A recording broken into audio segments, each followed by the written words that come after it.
Good morning, everybody, and a big hello to the Commissioner and each of you from Atlanta.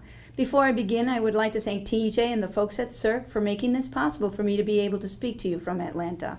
I'm so sorry I'm not able to be there with you, but it is for a good reason. As many of you may know, at the Commissioner's recommendation, the State Board of Education in early June appointed me as Interim Chief Academic Officer. And it is due to the Commissioner's great vision that the Bureau of Special Education was moved into the academic department. In my new role as Chief Academic Officer, I am representing the Connecticut Department of Education here in Atlanta as we create our ESSA consolidated plan, which will drive equity and opportunity for all students. I am very proud and excited with this opportunity and cannot wait to return with all this information to share with you when I get back. Although I'm not here with you today, I did have the opportunity to work very closely with Mike Tavernier and our staff as we plan for your activities. And I know we have a full day of very important and helpful information for each of you. Last year, as I stood in front of you as your first year Bureau Chief of Special Education, I asked you to shift your thinking from parent outreach to one of parental engagement and community engagement. I asked you to take a look at your practices, your policies, and your procedures to see if there was a way in which you could shift those practices from that of parent outreach to parent and community engagement. So many of you took that challenge head on, and it was a pleasure to work with you throughout the year to make these changes. As I traveled throughout the state in our regional chats, I worked and chatted with you around how we could improve our practices in both regionally and as a state for parental engagement. We talked about the challenges. We talked about the opportunities.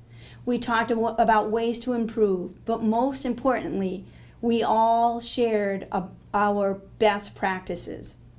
It was as a result of these discussions that I believe that as a state, we are in a much better place in the area of parental engagement and community engagement. But we can't stop this year. We need to continue from where we're at to improve and work towards improving parental engagement and community engagement. This year, our theme is improving literacy for our students with disabilities. I ask you to take on the challenge of improving literacy for our students with disability. But I'm asking you not to take that as your sole priority, but I'm asking you to think about taking a page out of our Commissioner's book and cross over into other disciplines. Like we discussed last year, be the advocates, the leaders in the field for change in this area. Help your colleagues in other disciplines, general ed, EL, Title I, to help them reflect on how to meet the literacy needs for our students with disabilities. Advocate and assist our colleagues who work with students with EL who happen to have disabilities. Advocate and assist our colleagues who happen to work with students in Title I who also have disabilities.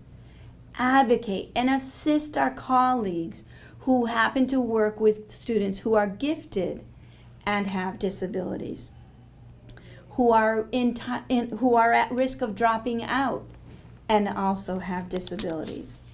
I know that by doing this and crossing over into these disciplines and working with our colleagues to problem solve and advocating alongside with them, in this manner, we can hope to increase the achievement of our students with disabilities statewide. In my new role as Interim Chief Academic Officer, I've had that opportunity here in this office. I've been able to bring different disciplines at this table to talk about the needs of our students with and without disabilities.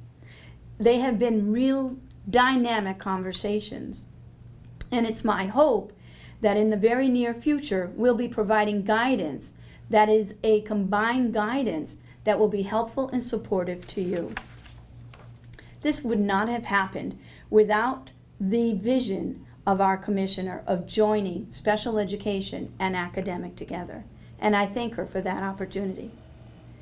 My challenge to you today is that this year, as you reflect upon ways to improve literacy for our students with disabilities, that you recognize that you cannot do this alone, that you need the assistance of your colleagues in the various disciplines, in EL, in Title I, in literacy, in all the different curricular areas.